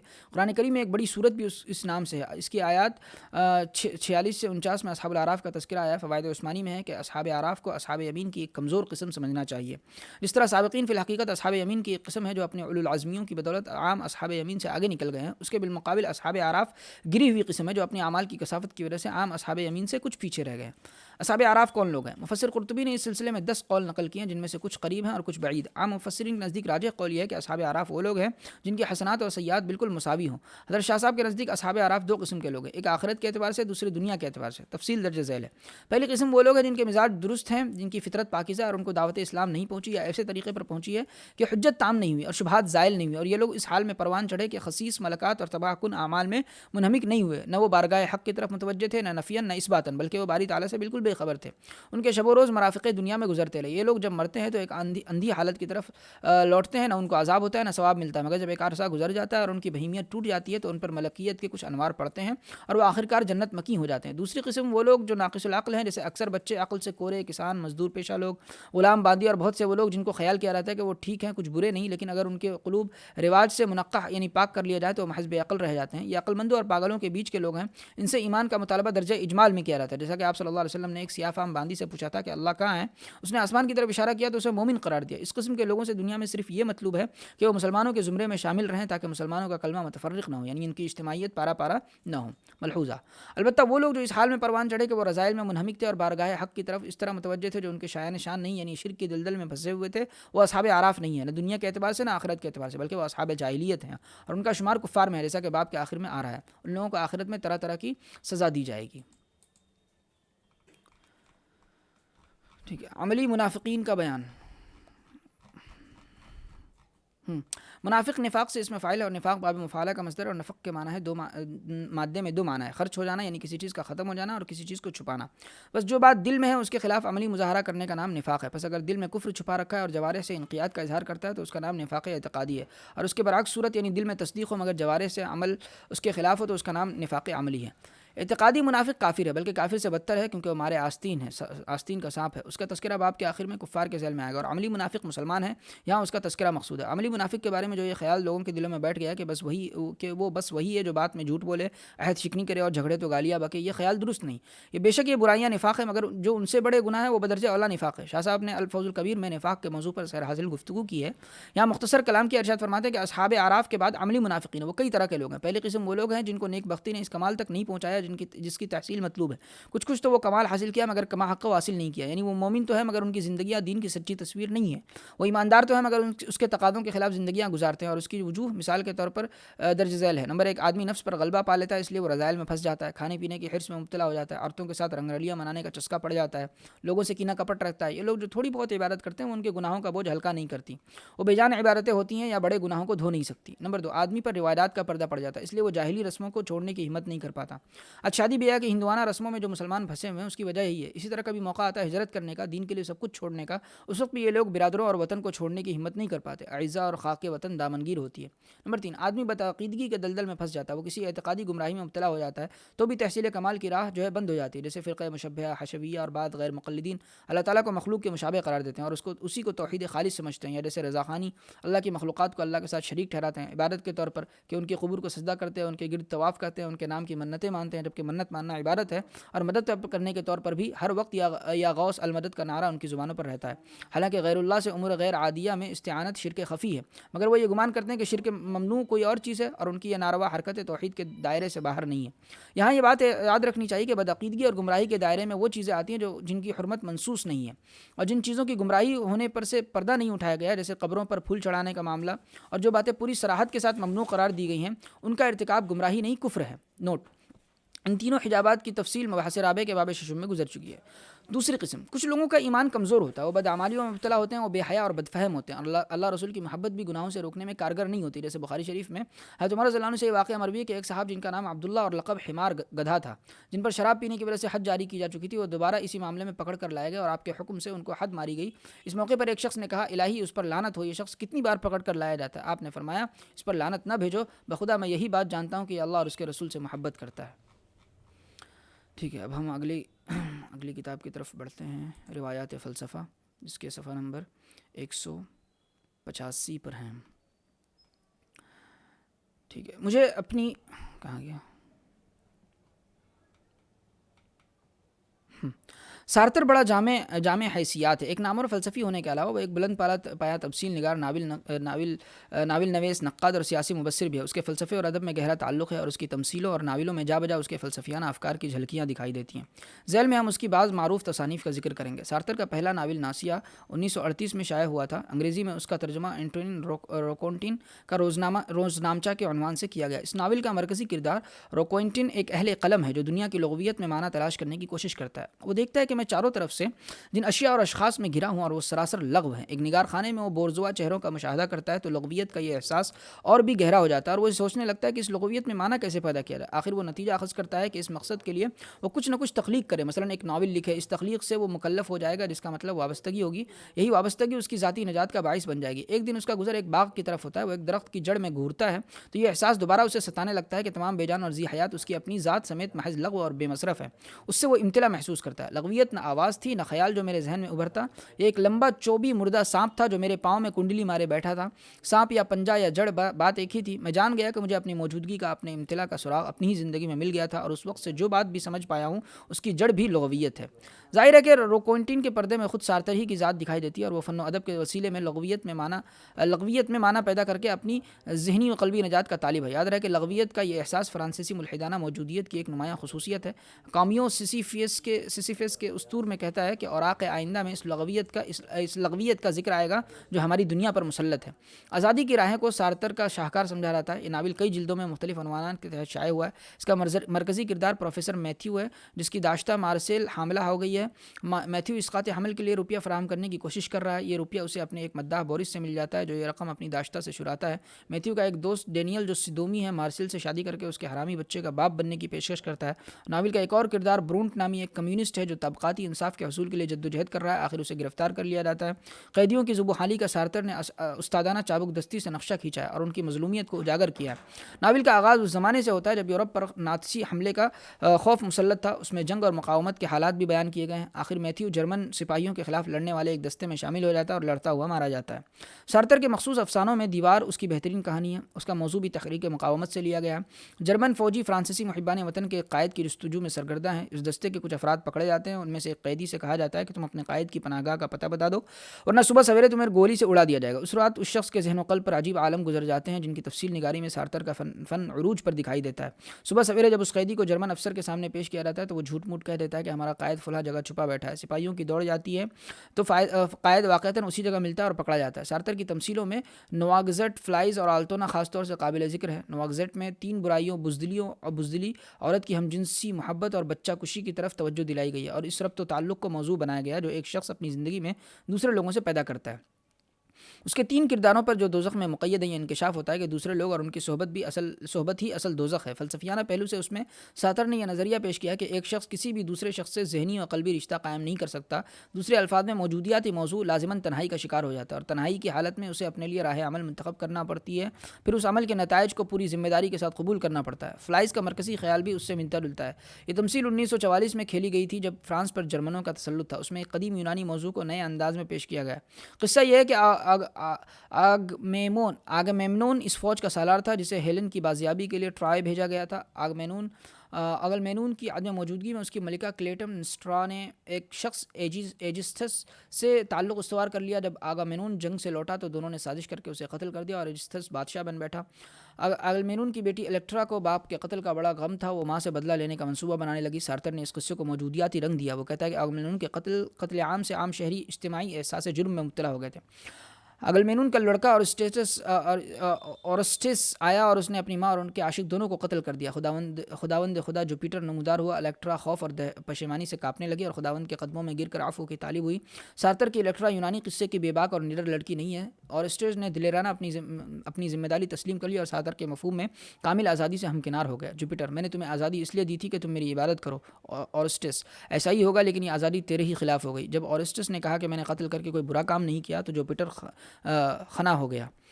جوپیٹر: کیا میں نے تمہیں پیدا نہیں کیا تھا؟ اورسٹس: یہ ٹھیک ہے لیکن تو نے مجھے ایک مرد آزاد پیدا کیا تھا. تخلیق کے بعد میں تیرا بندہ نہیں رہا. پھر کہا میں خود ہوں اپنی آزادی. اس تمثیل میں رمزیاتی پیرائے میں فرانسیسیوں کو جرمن فاتحین کے خلاف بغاوت کرنے کی دعوت دی گئی تھی. اس کے بین سطور سارتر نے اپنے ہم وطنوں کو اس بات کا احساس دلایا کہ جرمنوں سے شکست کھا کر وہ اجتماعی احساس جرم میں مبتلا ہو گئے ہیں، جس سے نجات پانے کے لیے جرمنوں کو قتل کرنا ایک مستحسن اقدام ہے. اس تمثیل کا ایک سبق یہ بھی کہ جابر و ظالم کو جان سے مارنا کار خیر ہے. التونا میں سارتر نے جرم کی الجھن کا تجزیہ کیا ہے. فرانز فان گرلاخ ایک جرمن فوجی افسر تھا جس نے دشمن کے بے شمار جنگی قیدیوں کو عذاب دے کر مارا تھا. اسے اپنی قوم کی شکست کا سخت صدمہ تھا. جنگ کے خاتمے پر وہ اپنے گھر میں زاویہ نشین ہو گیا اور بیرونی دنیا سے تمام روابط منقطع کر لیا. فرانز ایک طرف جرمنی کی شکست سے آزردہ تھا، دوسری طرف اپنے گھناونے جرم کی یاد اس کے لیے سہانے روح بن گئی. وہ اب بھی ناتسی فوجی افسر کی وردی پہنتا تھا. اس نے اپنے کمرے کی دیوار پر ہٹلر کی تصویر آویزہ کر رکھی تھی. حقائق کی دنیا سے گریز کرنے کے لیے اس نے منشیات کا استعمال شروع کیا. اس کا محبوب مشغلہ یہ تھا کہ وہ ٹیپ کی مشین میں تقریر کیا کرتا تھا تاکہ آنے والی نسلوں کو معلوم ہو جائے کہ جرمنی کی شکست میں قصور جرمنوں کا نہیں تھا بلکہ تاریخ کا قصور تھا. اس نے تخیلات کی دنیا بسا رکھی تھی. 13 برس کی عزلت گزینی میں اس نے بہن لینی اس کی خبر گیری کرتی رہی جس کے ساتھ اس کا معاشقہ چل نکلا. فرانز کا باپ فان گرلاخ ایک لکھپتی صنعت کار تھا جو اپنے بیٹے کی طرح جرم کی الجھن میں مبتلا ہو گیا تھا. اسے یہ احساس اذیت دے رہا تھا کہ یہودیوں کا کیمپ جہاں انہیں بے دریغ قتل کیا گیا تھا اس کی اراضی پر بنایا گیا تھا. بوڑھا فان گرلاخ اپنی ساری جائیداد فرانز کو ورثے میں چھوڑنا چاہتا تھا کیونکہ اس کی رائے اپنے چھوٹے بیٹے ورنر کے متعلق اچھی نہیں تھی. فرانز کو گوشہ عزلت سے نکالنے کے لیے اس نے ایک چال چلی. اس نے ورنر کی حسین بیوی یوحنا کو فرانز کے پاس بھیجا تاکہ وہ اسے اپنے کمرے سے باہر نکلنے پر آمادہ کرے. یوحنا فرانز سے ملی تو فرانز نے اتنے سالوں میں اپنی ذات کے گرد جو حصار تعمیر کر رکھا تھا وہ شکست و ریخت ہو گیا اور وہ حقائق کی دنیا میں لوٹ آنے پر مجبور ہو گیا. یوحنا فرانز کے مردانہ حسن پر فریفتہ ہو گئی اور وہ بھی اس سے محبت کرنے لگا. شادی سے پہلے یوحنا ایک مقبول ایکٹریس رہ چکی تھی اور اپنی موجودہ زندگی سے اور شوہر سے سخت بیزار تھی. فرانز کے عشق میں اسے تلخ حقائق کی دنیا سے فرار ہونے کا موقع مل گیا. اس وقت جب فرانز حقائق کی دنیا کی طرف لوٹ رہا تھا یوحنا اس سے گریز کر رہی تھی. اس محبت سے فرانز دوبارہ اپنی زندگی میں دلچسپی محسوس کرنے لگا. لیکن جب لینی کی زبانی یوحنا کو فرانز کے جرائم اور مظالم کا علم ہوا تو فرانز سے متنفر ہو گئی. اس طرح فرانز کا آخری سہارا بھی ٹوٹ گیا. آخر فرانز اور اس کے باپ دونوں نے خودکشی کر کے احساس جرم کی تلخیوں سے نجات حاصل کی. سارتر کی فلسفیانہ کتابوں میں وجود و عدم سب سے زیادہ اہم ہے کہ اس میں سارتر نے اپنا فلسفہ بڑے مدلل انداز میں پیش کیا. سارتر برلن کے دوران قیام میں ہائیڈگر اور ہسرل کے افکار سے متاثر ہوا تھا. اس کے بعد مابعد طبعیات ہسرل کے ظواہر پسندی ہی پر مبنی ہے، یعنی وہ اس سے بحث کرتا ہے جو ہے اس سے اعتنا نہیں کرتا جیسے ہونا چاہیے. وہ ہسرل کی طرح اپنے فلسفیانہ جستجو کو صرف ظواہر تک محدود رکھنا چاہتا ہے اور کانٹ یا ہیگل کی طرح حقیقت نفس الامر کے چکر میں نہیں پڑتا. بقول سیمون دی بوائر 1943 تک موجودیت پسندی کی ترکیب سے وہ واقف نہیں تھے. چنانچہ شروع میں سارتر موجودیت پسند کہلانا پسند نہیں کرتا تھا. البتہ جب سب لوگوں نے تواتر و کثرت سے اسے موجودیت پسند کرنا شروع کیا تو وہ خاموش ہو گیا. ابتدا میں سارتر ظواہر پسندی کے نظریے شعور پر اپنے فلسفے کا نظریہ استوار کرنا چاہتا تھا جیسا کہ وجود و عدم کی ذیلی سرخی سے ظاہر ہے. ہائیڈگر نے ڈیکارٹ کے اس مقولے میں سوچتا ہوں اس لیے میں ہوں کے متعلق کہا تھا کہ ڈیکارٹ نے یہ کہہ کر گاڑی کو گھوڑے کے آگے جوت دیا ہے کیونکہ جب تک میں ہوں یا موجودگی کا تعین نہ کر لیا جائے سوچنے کا ذکر لا حاصل ہے. سارتر نے بھی یہ اصول رد کر دیا. وہ ہسرل کی پیروی میں کہتا ہے کہ تمام شعور ارادی ہوتا ہے، یعنی تمام شعور کسی نہ کسی شے سے وابستہ ہوتا ہے. جس طرح آئینہ وہی شے رکھتا ہے جس کا عکس اس میں پڑتا ہے، اس طرح ان اشیاء سے الگ جن پر شعوری عمل ہوتا ہے شعور کا کوئی وجود نہیں ہے. وجود و عدم میں اسی مقدمے نے اس نے اپنے استدلال کا آغاز کیا ہے. سارتر کہتا ہے کہ عدم وجود سے خارج میں نہیں بلکہ اس کے اپنے اندرون میں مخفی ہے، اس کے بطون میں موجود ہے. جیسے ایک کیڑا پھول کے اندر کنڈلی مارے بیٹھا ہوتا ہے. سارتر مجرد وجود کو درخور اعتنا نہیں سمجھتا. وہ اس کی دو قسموں سے بحث کرتا ہے، شعور اور شے جس پر شعوری عمل ہوتا ہے. سارتر کہتا ہے کہ شے کو چھوا جا سکتا ہے، دیکھا جا سکتا ہے، لیکن یہی بات ہم شعور کے بارے میں نہیں کہہ سکتے کہ اس کا ادراک بلا واسطہ ممکن نہیں. اس کے باوصف اس کا وجود ہے، ادراک کرنے والی میں ہے لیکن اس مفہوم میں موجود نہیں ہے. جیسا کہ مثلا ایک میز موجود ہے، ان دونوں کو جو شے ایک دوسرے سے جدا کرتی ہے وہی عدم ہے. اس سے سارتر نے یہ تضاد آمیز نتیجہ اخذ کیا ہے کہ میں وہ ہوں جو میں نہیں ہوں اور میں نہیں ہوں جو میں ہوں. سارتر کہتا ہے کہ انسان وہ نہیں ہے جو وہ ہے کیونکہ وہ حال میں موجود ہونے کے باعث ماضی سے ماورا ہو جاتا ہے، اور انسان ہے جو وہ نہیں ہے کیونکہ اس کے سامنے مستقبل کے بالکل بالقوہ ممکنات ہیں جو کہ حال میں نہیں ہے۔ اس طرح خالص موجودگی کل عدم ہو جائے گی اور صرف ماضی اور مستقبل کے حوالے ہی سے اس میں معنی پیدا ہوگا۔ لہذا انسانی فطرت کل عدم ہے، صرف انسانی صورت احوال موجود ہے، لیکن دنیا میں کوئی شے تو ہونا چاہیے جو عدم کو وجود میں قائم و بحال رکھنے کے قابل ہو۔ شعور ہی وہ شے ہے، اس سے وہ نتیجہ اخذ کرتا ہے کہ انسان وہ وجود ہے جس کے ساتھ عدم اس دنیا میں آیا ہے۔ سارتر کہتا ہے کہ انسانی موجودگی ایک ایسی کائنات میں لغو اور بے معنی ہے جو اس سے قطعی بے خبر ہے۔ اپنے آپ کو معنویت عطا کرنے کا ایک ہی طریقہ ہے اور وہ یہ ہے کہ عدم سے کامل آزادی کا اقدام کیا جائے۔ چنانچہ انسان کی آزادی اس کی ذات کے عدم ہی سے مارز وجود میں آتی ہے۔ آخری اور قطعی آزادی جسے انسان سے چھینا نہیں جا سکتا نہ کہنے کی آزادی ہے، اور یہی سارتر کے نظریے قدر و اختیار کا سنگ بنیاد ہے۔ آزادی کا یہ تصور ظاہراً منفی ہے اور نہ کہنے سے مارز وجود میں آتا ہے۔ سارتر کہتا ہے کہ انسان کی آزادی یہ ہے کہ وہ نہ کہے، اس کا مطلب یہ ہوگا انسان ہی ایسا وجود ہے جس میں عدم موجود ہے۔ سارتر کے خیال میں عدم ہی وجود مطلق ہے، یہ انسانی حقیقت ہے اور وہ منفیت ہے۔ اس طرح سارتر کی مابعد طبیعیات میں منفی رنگ پیدا ہو گیا۔ سارتر نے عدم کا نظریہ ہائیڈگر سے اخذ کیا لیکن اسے من وعن قبول نہیں کیا بلکہ بڑی حد تک اس میں ترمیم کی ہے۔ ہائیڈگر نے یہ سوال اٹھایا تھا کہ منفیت کا مبدا کیا ہے اور جواب دیا تھا عدم۔ سارتر نے اس استفسار کو آگے بڑھایا اور پوچھا کہ عدم کس سے پیدا ہوتا ہے۔ وہ ہائیڈگر کے ماورائی عدم کو اسی دنیا میں لانا چاہتا ہے اور کہتا ہے کہ ماورائی عدم دنیا والوں کے بطون میں سرایت کر گیا۔ ہائیڈگر کے برعکس وہ عدم کو معروض سے موضوع میں منتقل کر دیتا ہے، اس پر شعور کا پیوند لگا دیتا ہے اور کہتا ہے کہ شعور ہی اس دنیا میں عدم اور منفیت لایا ہے۔ ہائیڈگر کہتا ہے کہ دنیا عدم سے وجود میں آتی ہے اور انسان اس عالم میں دہشت اور اذیت سے دوچار ہے۔ سارتر کہتا ہے کہ عدم انسان کے شعور ذات سے متفرع ہوا ہے۔ اس طرح وہ ہائیڈگر کے ماورائی عدم کی بجائے اتنا ہی عدم فرض کر لیتا ہے جتنے کے باشعور انسان موجود ہیں۔ ہائیڈگر کے فلسفے کی اساس وجود ہے جس سے سارتر نے صرف نظر کر لیا ہے۔ سارتر کے یہاں وجود برائے خود یعنی شعور اور وجود بذات خود شے تو ضرور ہے لیکن مجرد وجود نہیں ہے۔ وجود برائے خود اور وجود بذات خود کیسے باہم مل سکتے ہیں جب تک کہ دونوں وجود میں مدغم نہ ہو؟ اس سوال کا جواب سارتر سے نہیں بن پڑا۔ وجود برائے خود اور وجود بذات خود کی دوئی ڈیکارٹ کی دوئی کی بدلی ہوئی صورت ہے، یعنی موضوع اور معروض کی دوئی۔ سارتر کی اس منفی ماورا طبیعیات کی اور کونیات سے جو اخلاقیات متفرع ہوتی ہیں وہ بھی قدرتاً منفی ہے اور اس کا کامل قدر و اختیار اخلاقیات میں بے راہ روی کی صورت اختیار کر گیا اور آزادی صرف نہ کہنے تک محدود ہو گئی ہے۔ اس آزادی میں اس بات کا کوئی پہلو نہیں، ہر انسان اپنی اخلاقی قدریں خود تخلیق کرتا ہے، اس لیے وہ اپنے اعمال میں مطلق العنان ہے اور جس راہ عمل کو چاہے بلا روک ٹوک انتخاب کر سکتا ہے۔ اس کے ساتھ سارتر خارجی عالم کو گھنونا اور غلیظ سمجھتا ہے جو انسانی آزادی کو سلب کرنے کے در پہ ہے۔ وہ کہتا ہے کہ یہ چپک جانے والی غلاظت انسانی آزادی کو اسی طرح سلب کر لیتی ہے جیسے عورت کا نرم گداز بدن مرد سے آزادی عمل چھین لیتا ہے۔ یہ کہہ کر اس نے عورت کے حسن و جمال کو غلاظت میں ملفوف کر دیا ہے، لیکن اس کا ذکر آگے آئے گا۔ یہ خیال کہ عدم وجود میں سرایت کر گیا ہے منفی سلبی اور قنوطی ہے۔ عدم اور اس پر مبنی منفیت نے سارتر کی اخلاقیات کو کجروی میں بدل دیا۔ سارتر کا یہ کہنا انتہائی قنوطیت ہے کہ زندگی چپکنے والی غلاظت ہے جو بہتے بہتے جم گئی ہے۔ سارتر نے اپنی تالیف ایگزسٹینشلزم ایز ہیومنزم میں ہیومنزم کا موجودیاتی تصور پیش کیا۔ وہ اس ترکیب کو انسان دوستی کے مفہوم میں استعمال نہیں کرتا جیسا کہ مثلاً اس کا ہم وطن کومت کرتا ہے۔ سارتر کہتا ہے کہ میرے معترضین کہتے ہیں کہ ناسیہ میں انسان دوستی کی تصدیق کرنے کے بعد میں دوبارہ اسی سے رجوع لا رہا ہوں۔ سارتر کے خیال میں ہیومنزم کے دو مفہوم ہیں، ایک یہ کہ انسان مقصود بالذات ہے اور سب سے بڑی قدر بھی خود وہی ہے۔ اس مفہوم کو وہ غلط قرار دیتا ہے اور کہتا ہے کہ ہمیں اس انسان دوستی کی ضرورت نہیں۔ میرا عقیدہ یہ ہے کہ سوائے انسانی کائنات کے اور کوئی کائنات نہیں ہے اور بھی ہمارا ہیومنزم ہے، اور یہی ہمارا ہیومنزم ہے جس سے ہم انسان کو یاد دلاتے ہیں کہ سوائے انسان کے کوئی اس کے لیے قانون نہیں بنا سکتا۔ ہم نے مذہب کو کھو دیا ہے لیکن ہیومنزم کو پا لیا ہے۔ اب اس بات کی ضرورت ہے کہ انسان کو آزاد کرایا جائے، اسے قادر مطلق سمجھا جائے۔ ہم نے خدا کے وجود سے انکار کر دیا تاکہ انسان خود انسان کے لیے وجود مطلق بن جائے۔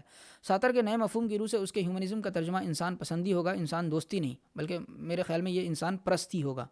وجود و عدم کے پیرائے بیان میں زولیدگی اور الجھن پائی جاتی ہے۔ سارتر کی منطقی مشغافی اور جدلیاتی نکتہ آفرینیوں نے اس کے مطالب میں الجھاؤ پیدا کر دیا۔ اس کے فلسفے کے اصل اصول کو سمجھنے کے لیے اس کی تالیف موجودیت پسندی زیادہ مفید مطلب ثابت ہو سکتی ہے۔ اس کا انداز بیان صاف اور سلیس ہے اور فلسفے کے مبتدی بھی اس سے مفید ہو سکتے ہیں۔ ڈاکٹر مورس فریڈمین نے کہا تھا کہ موجودیت فلسفہ نہیں ہے بلکہ رنگ مزاج ہے، موڈ ہے۔ فرینک کاپلر نے اس کی تشریح کرتے ہوئے موجودیت کے بنیادی افکار کی جو جامع اور پرمغز تلخیص پیش کی تھی وہ قارئین کے سہولت فہم کے لیے درج ذیل ہے۔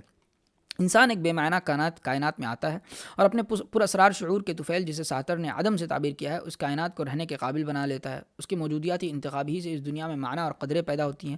یہ انتخاب ہر فرد کے ساتھ مخصوص ہوتا ہے، ہر فرد اپنی ذاتی دنیا میں رہتا ہے، بالفاظ سارتر اپنی انسانی صورت احوال کی تخلیق کرتا ہے۔ بسا اوقات موجودیاتی انتخاب تحت شعور میں مخفی ہوتا ہے، لیکن صحیح معنوں میں زندہ رہنے کے لیے فرد کا موجودیاتی موضوع ہونا ضروری ہے جو تنہا اپنی صورت احوال کی ذمہ داری کو قبول کر لے۔ انتخاب کی خوفناک آزادی موجودیاتی موضوع کو خوفزدہ کر دیتی ہے خوفزدہ کر دیتی ہے، کیونکہ جو شخص اپنی دنیا آپ منتخب کرنے کی ضرورت محسوس کرے گا وہ یاس اور بے معنویت کا شکار ہو جائے گا۔ وہ کن قدروں کا انتخاب کرے، فلسفے کے نظام، مذہبی عقائد، بورژوا اخلاق، یہ سب بسا اوقات اپنی ذاتی آزادی سے صرف نظر کرنے کے بہانے بن جاتے ہیں اور فرد کی اپنی قدروں کے انتخاب میں مانے ہوتے ہیں، جن کا نتیجہ بالآخر منافقت ہوتا ہے۔ جو شخص منافقت کی زندگی گزارتا ہے وہ غیر حقیقی موجودگی رکھتا ہے، جس سے بدتر اور کوئی شے نہیں۔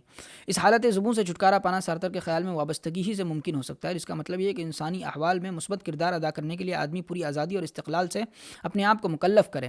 اس سے دوسروں کی آزادی سے آگاہی ہوگی اور یہی بات آخر الامر انسانی موجودگی کو شکل و صورت عطا کرے گی اور نوع انسانی کے لیے مشترک و منظم مقصد پیش کرے گی۔ لیکن اس کا مدعا کیا ہوگا، اس بات کا بھی سارتر نے فیصلہ نہیں کیا۔ جب اس نے موجودیت بحیثیت انسان پسندی کے 1946 میں وابستگی کے ذریعے نجات کا خیال پیش کیا تو اکثر لوگوں نے کہا کہ اس کے قنوتی فلسفے میں رجائیت کا عنصر پیدا ہو گیا۔ دوسرے ممالک کے انسان دوستوں نے جو خدا کے بجائے انسان پر عقیدہ رکھتے ہیں اس رجحان کا خیر مقدم کیا۔ سارتر نے یہ کہہ کر انہیں مایوس کر دیا کہ خدا مر چکا ہے، لیکن انسان کو خدا کا بدل نہیں سمجھا جا سکتا۔ اس نے مزید کہا کہ میں اپنے سابقہ مسلک سے انحراف نہیں کروں گا کہ انسان خدا بننے کی تمنا رکھتا ہے، صرف مؤخر الذکر مفہومی میں وہ انسان پسند کہلانا پسند کرتا ہے۔ اس مفہوم میں موجودیت ایک فلسفہ نہیں بلکہ رنگ اور مزاج ہے۔ ٹھیک ہے، ہم آخری کتاب کی طرف بڑھتے ہیں جس کا نام ہے بزنس اسٹڈیز اور یہ NCERT کی بک ہے۔ تو ہم کہاں تک تھے پرسوں؟ ٹھیک ہے، یہاں تک تھے ہم، ثانوی صنعتیں۔ تو بہرحال ہم بات چل رہی ہے اس کی صنعتوں کی کہ صنعت جو ہے وہ کتنی قسم کی ہوتی ہیں۔ صنعت کی کئی ساری اصناف یہاں پر آپ کو بیان کی گئی تھی، اور اس کے بعد جو ہے یہ سرگرمی کی نوعیت کی بنیاد پر 3 قسم کی صنعتیں ہیں، تیار شدہ مال کی نوعیت کی بنیاد پر 2 صنعتیں، بھاری صنعتیں، ہلکی صنعتیں، اس طرح سرگرمی کی پیمائش کی بنیاد پر چھوٹے پیمانے کی صنعتیں، بڑے پیمانے کی صنعتیں۔ ٹھیک ہے، تو اب ہم چلتے ہیں ثانوی صنعتوں کی طرف۔ ابتدائی صنعتوں کی پیداوار کو عام طور پر کچے مال کے طور پر استعمال کیا جاتا ہے۔ مختلف اقسام کے تیار شدہ مال اشیاء کو بنانے میں معاون ہوتی ہیں۔ یہ ثانوی صنعتیں ہی ہیں جو ابتدائی صنعت کی پیداوار کو خام مال کے طور پر استعمال کرتی ہیں۔ ثانوی صنعت کی سرگرمیاں فیکٹری میں اشیاء کے بننے اور تعمیر دونوں ہو سکتی ہیں۔ کارخانے میں سامان بنانے والی صنعت خام مال سے تیار شدہ مال بناتی ہے۔ مثال کے طور پر کپاس کا استعمال کپڑا بنانے میں، لکڑی کا فریکچر بنانے میں اور باکسائٹ کا استعمال المونیم بنانے میں کیا جاتا ہے۔ عمارت کی تعمیر، باندھ کی تعمیر، پل کی تعمیر، سڑکوں کی تعمیر، ریلوے، نہریں، سرنگیں بنانے وغیرہ کو تعمیری صنعت کے نام سے جانا جاتا ہے۔ اس میں گاہکوں کی ضروریات کے مطابق دوسری صنعتوں کی پیداوار کو مختلف قسموں کے تعبیرات میں استعمال کیا جاتا ہے۔ کامرس کی تعریف ان مجموعی سرگرمیوں کے طور پر کی جاتی ہے جس میں اشیاء اور خدمات کے مبادلے کے عمل میں ہونے والی رکاوٹوں کو دور کرنا اور صرف یا استعمال کے لیے دستیابی میں سہولت اور آسانی پیدا کرنا شامل ہے۔ اچھا، کارخانے کی صنعت کو مندرجہ ذیل مزید حصوں میں تقسیم کیا جا سکتا ہے۔ نمبر 1، تجزیاتی صنعت، تجزیہ اور علیحدگی کے ذریعے مختلف مصنوعات کا بنانا، یکساں مصنوعات سے مختلف عناصر کو الگ کرنا، جیسے پیٹرول، ڈیزل، کراسین، لوبریکیٹنگ تیل وغیرہ کو تیل صاف کرنے کے کارخانے میں خام تیل سے بنایا جاتا ہے۔ نمبر 2، تالیفی صنعت، یہ صنعت متعدد اجزاء کو ایک ساتھ ملا کر ایک نیا مال کرتی ہے۔ مثال کے طور پر صابن کو پوٹاشیم کاربونیٹ اور وناسپتی یا خوردنی تیل کے ملانے سے بنایا جاتا ہے۔ اسی طرح سیمنٹ کو چونا، پتھر، کوئلہ اور دیگر کیمیکل کو ملا کر بنایا جاتا ہے۔ نمبر 3، پروسیسنگ صنعت، اس صنعت میں آخری مصنوعات حاصل کرنے کے لیے خام مال کو بتدریج کئی مدارج سے گزارا جاتا ہے، جیسے کپڑا، چینی اور کاغذ جو ہے وہ اس صنعت کی مثالیں ہیں۔ اچھا، کاروبار کی نوعیت اور دائرۂ کار میں چوتھی چیز ہے اسمبلنگ صنعت۔ اس صنعت میں مختلف تیار شدہ مصنوعات کو جوڑ کر نئی مصنوعات بنائی جاتی ہیں، جیسے کار، اسکوٹر، سائیکل، ریڈیو، ٹیلی ویژن وغیرہ۔ تیسرے درجے کی صنعتیں، ابھی ہم نے ثانوی درجے کی تھی، اب یہ تیسرے درجے کی صنعتیں۔ یہ صنعتیں بنیادی طور پر مختلف خدمات کی پیداوار یا پروسیسنگ سے تعلق رکھتی ہیں اور ابتدائی ثانوی صنعتوں کے عمل کو سہولت دینے کے ساتھ تجارت کی سرگرمیوں کو بھی فروغ دیتی ہیں۔ اس میں خدماتی صنعتیں جیسے بینکنگ، انشورنس، ٹرانسپورٹ وغیرہ شامل ہیں۔ فلمی صنعت جو انسانوں کو تفریح مہیا کراتی ہے، فلمیں بناتی ہے۔ سیاحتی صنعت جو انسانوں کو سفر کی سہولتیں، ٹکٹ کی بکنگ، ہوٹل میں کمرے وغیرہ دستیاب کراتی ہے، اسی درجے میں شامل ہے۔ صنعتوں کی اصناف بندی، دیکھیے صنعتوں کی سرگرمیوں کی نوعیت کی بنیاد پر صنعتوں کی تین اصناف ہو گئی، ابتدائی صنعتیں، ثانوی صنعتیں، تیسرے درجے کی صنعتیں۔ اب دیکھیے ابتدائی صنعتوں میں 2 چیزیں ہیں، کانکنی کی صنعتیں اور تولیدی صنعتیں۔ ٹھیک ہے، ثانوی صنعتوں میں بھی 2 چیزیں ہیں، سامان تیار کرنے والی صنعتیں اور تعمیراتی صنعتیں۔ اور تیسری درجے کی جو صنعتیں ہیں اس کے اندر یہ ساری چیزیں ہیں، ٹرانسپورٹیشن، ویئر ہاؤسنگ، مال کو گودام میں رکھنا، انشورنس، بیمہ کرانا، بینکنگ ہے، مواصلات ہے، اشتہار ہے۔ تو یہ جو ہے نا بہت بنیادی چیز ہے، اس کو دھیان میں رکھیے گا۔ متن پر مبنی سوالات، اب ذیل میں صنعتوں کے چند گروپ دیے گئے، ہر گروپ میں سے ایک صنعت گروپ سے میل نہیں کھاتی، ان صنعتوں کی شناخت کریں اور اس کو نمایاں کریں۔ پہلا آپ کے لیے حل شدہ ہے، اس گروپ میں سارے صنعتیں بجز کپڑے کی صنعت کی نکاسی کی صنعتوں سے ماخوذ ہیں۔ دیکھیے زراعت، جنگل بانی، کپڑا، ماہی پروری، تو اس میں کپڑا جو ہے وہ آڈ ون آؤٹ ہے، اس کو انگلش میں آڈ ون آؤٹ بولتے ہیں کہ جو سب سے الگ ہے اس کو نکالیے۔ اس طریقے سے باندھ، سڑکیں، نہریں، سیمنٹ، تو اس میں سیمنٹ سب سے الگ ہے۔ مرغی پالن، شکار، کانکنی، جنگلات۔ ٹھیک ہے، تو اب اس میں کیا ہوگا، کانکنی جو ہے وہی الگ ہے۔ ٹھیک ہے، لوہا اور اسٹیل، کپڑا، کیمیکل، کیڑے پالنا. تو اب اس میں کیا ہوگا؟ لوہا، اسٹیل، کیمیکل، تو اس میں کپڑا، کیڑے پالنا یہ ایک الگ ہوگا. تیل کی دریافت اس طریقے سے. چلیے اس کو دیکھتے جائیے. مندرجہ ذیل چارٹ کو مکمل کریں. تو اس کو مکمل کر لیجیے گا. 1.7 کامرس. ساری اشیاء یا مصنوعات اور خدمات ان لوگوں کو فراہم کی جاتی ہیں جنہیں ان کی ضرورت ہوتی ہے. اس میں متعدد اضافی سرگرمیاں شامل ہیں. مثال کے طور پر جب کوئی بریڈ تیار کرتا ہے تو وہ اسے درست مقام اور صحیح وقت پر دستیاب کراتا ہے. اس میں لوگوں کو مصنوعات سے باخبر یا واقف کرانا، مصنوعات کو صحیح مقام پر جمع کرانا، خوردہ دکانوں پر فراہم کرنا، مصنوعات کی پیکنگ، مصنوعات کی ٹرانسپورٹیشن، مصنوعات کی فروخت وغیرہ جیسی سرگرمیاں شامل ہیں. اچھا، یہ سبھی سرگرمیاں مجموعی طور پر کامرس کہلاتی ہیں. یہ پیداکاروں اور صارفین کے درمیان ضروری رابطہ فراہم کرتا ہے اور اشیاء اور خدمت کی خرید و فروخت میں سہولت پیدا کرتا ہے. حقیقت میں یہ ہر کام کو انجام دیتا ہے جو صارفین اور گاہک تک مصنوعات کے بغیر کسی رکاوٹ کے اور روانی سے پہنچانے کے لیے ضروری ہوتا ہے. اسی طرح کامرس میں شامل ہے اشیاء کی خرید و فروخت اور خدمات اور وہ سرگرمیاں جو اشیاء اور خدمات کو صارفین تک بغیر کسی رکاوٹ اور روانی کے ساتھ پہنچانے کے لیے ضروری ہوتی ہیں. پہلی سرگرمی جس میں اشیاء یا مصنوعات کی خرید و فروخت ہوتی ہے ٹریڈ یا تجارت کہتے ہیں. دوسری سرگرمی جیسے صارفین تک مصنوعات کو بغیر کسی رکاوٹ کے پہنچانے کے عمل کو کاروبار میں مددگار کے طور پر جانا جاتا ہے. اس لیے کامرس کی اصناف بندی حسب ذیل طور پر کی جا سکتی ہے. نمبر 1 تجارت اور نمبر 2 تجارت میں معاون. آئیے کامرس کی درجے بالا دو سرگرمیوں کے بارے میں تفصیل سے پڑھیں. 1.7.1 تجارت جو ہے یہ کامرس کا لازمی جزء ہے. اس میں فروخت، اشیاء، مصنوعات اور خدمات کی منتقلی یا تبادلہ ہوتا ہے. یہ اشیاء اور خدمات کو آخری صارفین تک دستیاب کرانے میں مدد کرتی ہیں. اشیاء کے وہ مینوفیکچرر جو مشین کے ذریعے سامان جو کافی مقدار میں پیداوار کرتے ہیں، عام طور پر انہیں براہ راست صارفین کو فروخت کرنے میں مشکلات کا سامنا کرنا پڑتا ہے. اس کی کئی وجوہات ہو سکتی ہیں، جیسے پیداوار کی جگہ سے صارفین کی دوری یا ایک ہی وقت خریدے گئے پروڈکٹ کی مقدار میں ادائیگی کا مسئلہ. اس لیے وہ لوگ کسی فرد یا ادارے کی خدمات کا سہارا لیتے ہیں جو بنانے والوں سے مصنوعات خرید لیتے ہیں اور صارفین کو فروخت کرتے ہیں. مثال کے طور پر مقامی کرانے کی دکانوں کے مالک کرانے کی اشیاء کو بنانے والوں سے خرید کر صارفین کو فروخت کرتے ہیں. بعض اوقات وہ ان اشیاء کو تھوک فروخت کرنے والوں سے خریدتے ہیں اور گاہکوں کو فروخت کرتے ہیں. یہ امر قابل غور ہے کہ تھوک فروشوں کے ساتھ ساتھ خوردہ فروشوں تجارت میں مصروف سمجھا جاتا ہے. اس لیے تجارت کی خصوصیات کو مختصراً یوں بیان کیا جا سکتا ہے. نمبر 1 اس میں اشیاء کی حقیقی خرید و فروخت شامل ہوتی ہے. نمبر 2 تاجر جنہیں بچولیا بھی کہا جاتا ہے اشیاء کی تقسیم میں معاون ہوتے ہیں. نمبر 3 تجارت مانگ اور سپلائی کو برابر بنائے رکھنے میں مدد کرتی ہے. مثال کے طور پر ریاست پنجاب وافر مقدار میں چاول کی پیداوار کرتا ہے جبکہ اس ریاست میں اس کی مانگ زیادہ نہیں ہے. تاجر پنجاب سے چاول خرید کر اسے اڑیسہ اور بنگال جیسی ریاستوں میں جہاں چاول کی کافی مانگ ہے دستیاب کراتے ہیں. اس طرح مانگ اور سپلائی کا تناسب برقرار رہتا ہے. عمل کرنے کے ایریا کی بنیاد پر تجارت کی اصناف بندی یوں کی جا سکتی ہے: اندرونی یا داخلی تجارت اور خارجی یا بیرونی تجارت. اندرونی تجارت جب تجارت ملک کی سرحد کے اندر ہو تو اسے اندرونی تجارت کہتے ہیں. اس کا مطلب یہ ہے کہ خرید اور فروخت دونوں ملک کے اندر ہو رہی ہے. مثال کے طور پر ایک تاجر اونی کپڑے لدھیانہ کے کسی کارخانے دار سے خرید کر اسے دہلی کے خوردہ دکانوں میں فروخت کرتا ہے. اس طرح کسی گاؤں کا ایک کاروبار شہری تھوک کے مارکیٹ سے اپنے گاؤں میں بیچنے کے لیے سامان خریدتا ہے. ان دو مثالوں سے یہ واضح ہو جاتا ہے کہ اندرونی تجارت ممکن ہے مینوفیکچرر سے اشیاء خرید کر خوردہ دکانوں کو فروخت کرنے کے ذریعے یا تھوک فروخت کرنے والوں سے سامان خرید کر خوردہ دکان میں فروخت کرنے کے ذریعے. اچھا، دوسری قسم ہے بیرونی تجارت. مختلف ممالک کے درمیان تجارت بیرونی تجارت کہلاتی ہے. دوسرے الفاظ میں قومی سرحدوں سے باہر اشیاء کی خرید و فروخت بیرونی تجارت کہلاتی ہے. یہ مندرجہ ذیل کسی بھی صورت میں واقع ہو سکتی ہے. یا تو ملک کے کسی تجارتی ادارے نے بی ملک کے کسی تجارتی ادارے سے مصنوعات خریدی اور اپنے ملک میں فروخت کی تو یہ برآمد تجارت کہلاتی ہے. ملک کے کسی تجارتی ادارے نے اپنے ملک میں پیدا مصنوعات کو بی ملک کو فروخت کیا تو اسے درآمد تجارت کہتے ہیں. ملک اے کی فرموں نے ملک بی کی فرموں سے سی ملک کی فرموں کو بیچنے کے لیے سامان خریدا تو اسے انٹری پارٹ تجارت کہتے ہیں. 1.7.2 تجارت میں مددگار یعنی معاون. خرید و فروخت کو آسان بنانی ہے. تجارت میں متعدد متفرق سرگرمیوں کو انجام دینے کی ضرورت ہوتی ہے. اس میں اشیاء کا نقل و حمل، اشیاء کا اسٹوریج، مالی لین دین، اشیاء کا بیمہ وغیرہ شامل ہیں. مثال کے طور پر جب چنئی کی ایک کمپنی دہلی سے سامان خریدتی ہے یا سنگاپور سے درآمد کرتی ہے تو کمپنی کو اشیاء کی خرید و فروخت کے علاوہ زیادہ تر مندرجہ ذیل سرگرمیاں انجام دینی ہوتی ہیں. نمبر 1 اشیاء کو مادی طور پر دہلی یا سنگاپور سے چنئی لے جانا، اسے ٹرانسپورٹیشن کہتے ہیں. پھر چنئی میں مال کے پہنچنے کے بعد اس کو باقاعدہ طریقے سے گودام میں رکھنا، اسے ویئر ہاؤسنگ کہا جاتا ہے. فروخت کرنے والے کو بینک اور دوسرے ذرائع سے رقم کی ادائیگی کا نظم، اسے بینکنگ کہا جاتا ہے. دہلی یا سنگاپور سے راستے یا اسٹور میں اشیاء کی نقصان یا بربادی کے جوخم کا احاطہ کرنے کے لیے بیمہ کرایا جاتا ہے تو اس کو بیمہ کہتے ہیں. ایک فریق سے دوسرے فریق کے درمیان ڈاک یا ٹیلی کام خدمات کے ذریعے اطلاعات کا تبادلہ، اب اسے مواصلات کہتے ہیں. ایڈورٹائزنگ آج کل کے مقابلہ جاتی بازار میں کسی کاروباری کے لیے ممکن نہیں کہ وہ کاروبار میں بھاری سرمایہ کاری کرنے کے بعد بیٹھا رہے گا اور گاہک کا انتظار کرے گا. گاہکوں کو اپنے پروڈکٹ کی طرف متوجہ کرنے کے لیے پیداکار کو اپنے پروڈکٹ کے بارے میں پوری معلومات اپنے اپنے گاہکوں کو پہنچانی چاہیے۔ ایڈورٹائزنگ سے یہ کام موضوع طور پر انجام پاتا ہے۔ اشتہار بازار میں دستیاب پروڈکٹ کے بارے میں گاہک کی معلومات میں ان جانکاریوں کی مدد سے اضافہ کرتا ہے۔ گاہک پروڈکٹ کو خریدنے کے بارے میں فیصلہ لیتا ہے۔ اس طرح اشتہار گاہکوں کی معلومات بڑھاتا ہے اور معلومات کی راہ میں حائل رکاوٹ کو دور کرتا ہے۔ یہ سرگرمیاں کاروباری سرگرمیوں میں مددگار ہوتی ہیں یا سہولت پہنچاتی ہیں، اس لیے انہیں کاروبار کا مددگار یا سہارا کہا جاتا ہے۔ یہ سرگرمیاں صرف تجارت میں سہولت ہی فراہم نہیں کرتی بلکہ اس کی کامیابی سے چلنے میں بھی سہارا دیتی ہیں، چنانچہ انہیں کاروبار کی امدادی خدمات بھی کہا جاتا ہے۔ اگلے سبق میں ہم تجارت کے امدادی خدمات کا تفصیل سے جائزہ لیں گے۔ اب دیکھیں یہاں پر کامرس کی اصناف بندی۔ پہلے کامرس ہے، کامرس کی دو قسمیں ہیں، تجارت اور تجارت کے امدادی سہارے یعنی معاون۔ اب تجارت کے اندر دو قسمیں ہیں، اندرونی تجارت، بیرونی تجارت۔ اندرونی تجارت میں دو چیزیں ہیں، تھوک فروخت اور دوسرا ہے خوردہ۔ بیرونی تجارت کے اندر دو چیزیں ہیں، برآمد درآمد اور انٹری پارٹ۔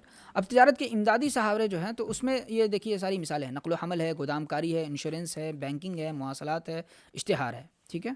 چلیے مندرجہ ذیل جملوں کے لیے مناسب لفظ لکھیں۔ مال اور خدمات کے تبادلے اور تقسیم کے طریقہ کار، اشیاء کی خرید و فروخت۔ چلیے اس کو آپ لوگ جو ہے کر کے لائیے گا انشاءاللہ، ٹھیک ہے۔ مندرجہ ذیل نامکمل الفاظ کو مکمل کریں۔ کامرس، اوکے، اشارے، یہ ساری سرگرمیاں جو صارفین کے مصرف میں آنے والی اشیاء کی سہولت فراہم کرتی، اشیاء کی خرید و فروخت۔ چلیے بہرحال آپ نے کیا سیکھا؟ انسان اپنی خواہشات اور ضروریات کی تکمیل کے لیے مختلف سرگرمیوں کو انجام دیتا ہے جنہیں انسانی سرگرمیاں کہتے ہیں۔ انسانی سرگرمیاں جو روزی حاصل کرنے کے مقصد کے ساتھ انجام دی جاتی ہیں ان کو معاشی سرگرمیاں کہلاتی ہیں۔ صرف آسودگی حاصل کرنے والی سرگرمیاں غیر معاشی سرگرمیاں کہلاتی ہیں۔ وہ سرگرمیاں، یہ 3 پوائنٹ ہوئے، چوتھا پوائنٹ ہے وہ سرگرمیاں جن میں کسی انسان کو روزی حاصل کرنے کے لیے مخصوص تعلیم، علم اور مہارت کی ضرورت ہوتی ہے وہ پیشہ کہلاتی ہیں۔ اور 5واں پوائنٹ ہے جب لوگ دوسروں کو اپنی خدمات باقاعدہ طور پر دیتے ہیں اور اس کے عوض میں اجرت یا تنخواہ پاتے ہیں تو اسے ملازمت کہتے ہیں۔ اچھا، وہ سرگرمیاں جن میں اشیاء یا مصنوعات یا خدمات کی خرید باقاعدہ اور مسلسل ہوتی ہے اور اس کی فروخت تبادلہ منافع حاصل کرنے کی غرض سے ہوتی ہے تو اسے کاروبار کہا جاتا ہے۔ معقول منافع حاصل کرنا، نئے بازار کی دریافت کرنا، کاروبار کی ترقی اور توسیع، جدت کاری اور دستیاب ذرائع کا مناسب ترین استعمال، یہ تجارت کے جو ہے وہ معاشی مقاصد ہیں۔ کاروبار کے سماجی مقاصد میں معیاری اشیاء کی پیداوار، مناسب قیمت، عام فلاح و بہبود اور معاشرے کی بلندی، جائز اور درست کاروبار اور سرمایہ کاری کرنے والوں کو بہتر صلہ ملنا شامل ہے۔ انسانی مقاصد میں ملازمین کو جائز اجرت، حوصلہ افزائی، کام کے بہتر حالات، کام کی آسودگی، تربیت، ترقی اور ترقی کے مواقع وغیرہ شامل ہے۔ قومی مقاصد میں ملازمت کے مواقع پیدا کرنا، سماجی انصاف، قومی مفاد اور ترجیحات، نیز حکومت کو ایمانداری سے ٹیکس ادا کرنا شامل ہے۔ کاروبار کے عالمی مقاصد میں عالمی معیار کے مطابق اشیاء اور خدمات کی دستیابی اور غریب و امیر ممالک کے درمیان کاروبار کے پھیلاؤ کے ذریعے خلیج کو کم کرنا شامل ہے۔ منافع کی ضرورت، ان کاروباری فرم کی بقا مستقبل کی نمود اور پھیلاؤ، وقار بڑھانے، اہداف کو حاصل کرنے اور کارکردگی کی پیمائش کے لیے ہوتی ہے۔ اچھا، کاروباری جوخم، مستقبل میں غیر یقینی واقعات کے ہونے کے سبب نقصان کا خدشہ ہے۔ کاروباری جوخم غیر یقینی پیمائش میں دشوار، متغیرہ اور کاروبار کا لازمی عنصر ہے۔ کاروباری جوخم قدرتی، معاشی، سیاسی، انسانی، مادی اور تکنیکی اسباب کی بنا پر واقع ہوتا ہے۔ صنعت کا تعلق اشیاء کی پیداوار پر، پروسیسنگ اور خدمات سے ہے۔ سرگرمی کی نوعیت کی بنیاد پر اسے 3 حصوں، ابتدائی، ثانوی اور تیسرے درجے کے صنعتوں میں تقسیم کیا گیا ہے۔ ابتدائی صنعت کا تعلق قدرتی ذرائع کی نکاسی، پیداوار اور جاندار کے نشو و نما سے ہے۔ ان کی اصناف بندی کھدائی کرنے والی صنعت اور جینیٹک صنعتوں میں کی جا سکتی ہے۔ ثانوی صنعت میں ابتدائی صنعت کی پیداوار کا استعمال کچے مال کی صورت میں کرتی ہے، یہ بنانے والی یا تعمیراتی نوعیت کی ہو سکتی ہے۔ مشین کے ذریعے سامان بنانے والی صنعتیں تیار شدہ مال بنانے میں مصروف ہوتی ہیں۔ ان کی مزید اصناف بندی تجزیاتی، مصنوعی اور پروسیسنگ اور اسمبلنگ کے طور پر کی جا سکتی ہے۔ تیسرے درجے کی صنعت کا تعلق گاہک کو مختلف قسم کی خدمات کی فراہمی سے ہے۔ کامرس اشیاء اور خدمات کے مبادلے کے معاملے میں رکاوٹیں دور کرنے اور صرف کے لیے دستیابی کی آسانی پیدا کرنے جیسی سرگرمیوں پہ مشتمل تمام سرگرمیوں کا ایک مجموعہ ہے۔ اس طرح یہ اس تجارت اور دیگر امدادی خدمات پر مشتمل ہے جن سے تجارت میں سہولت پیدا ہوتی ہے۔ تجارت کا تعلق اشیاء کی خرید و فروخت اور خدمات کی فراہمی سے بھی ہے۔ جب تجارت ملک کی سرحد کے اندر ہوتی ہے تو اسے اندرونی تجارت کہتے ہیں۔ جب اشیاء کی خرید و فروخت تھوک میں ہوتی ہے تو اسے تھوک تجارت کہتے ہیں۔ جب اشیاء یا مال کو تھوک میں خرید کر خوردہ دکانوں کے ذریعے صارفین کو براہ راست فروخت کیا جاتا ہے تو اسے خوردہ دکانداری یا ریٹیل تجارت کہتے ہیں۔ جب تجارت 2 ممالک کے درمیان ہوتی ہے تو اسے بیرونی تجارت کہتے ہیں۔ جب سامان کسی بیرونی ممالک سے خریدا جاتا ہے تو اسے برآمد تجارت کہتے ہیں۔ جب کسی مال کو غیر ممالک کے ہاتھوں فروخت کیا جاتا ہے تو اسے درآمد تجارت کہتے ہیں۔ جب مال بیرونی ملک سے خریدا جاتا ہے اور اسے کسی تیسری ملک کے حصول اور حصہ داری کیا جاتا ہے تو اسے انٹری پارٹ تجارت کہتے ہیں۔ تجارت کی امدادی یا مددگار وہ ہوتے ہیں جو تجارت کے فروغ میں سہولت فراہم کرتے ہیں۔ ان میں نقل و حمل، سامان کو ایک مقام سے دوسرے مقام تک لے جانا، مواصلات، اطلاعات کا جمع کرنا اور اس میں شریک کرنا، ویئر ہاؤسنگ، سامان کا مال گودام میں رکھنا، بینکنگ، فنڈ کا انتظام اور لین دین کی سہولت، انشورنس، چوری یا نقصان کے اندیشے کے بنا پر مال کا بیمہ کرانا اور اشتہار، صارفین کو معلومات فراہم کرنا وغیرہ شامل ہے۔ کلیدی اصطلاحات: اشتہارات جو ہے ایڈورٹائزنگ کو بولتے ہیں، تجزیاتی صنعت، انٹری پارٹ تجارت، پروسیسنگ صنعت، درآمد تجارت، پیشہ، اشیاء کو جوڑ کر بنانے والی صنعت، صنعت کان کنی، خوردہ تجارت، تجارت کے مددگار، جینیٹک صنعت، ثانوی صنعت، بینکنگ، انسانی سرگرمی، تالیفی صنعت، کاروبار، درآمد تجارت، تیسرے درجے کی صنعت، کامرس، صنعت تجارت، مواصلات، انشورنس، بیمہ، ویئر ہاؤسنگ، تعمیری صنعت، اندرونی تجارت، نقل و حمل، معاشی سرگرمی، غیر معاشی سرگرمی، تھوک تجارت، ملازمت، ابتدائی صنعت۔ چلیے ٹھیک ہے، تو ہم آج کا سبق مکمل کرتے ہیں۔ بہت بہت شکریہ، جزاکم اللہ خیر، کل ملتے ہیں انشاءاللہ، والسلام علیکم ورحمۃ اللہ وبرکاتہ۔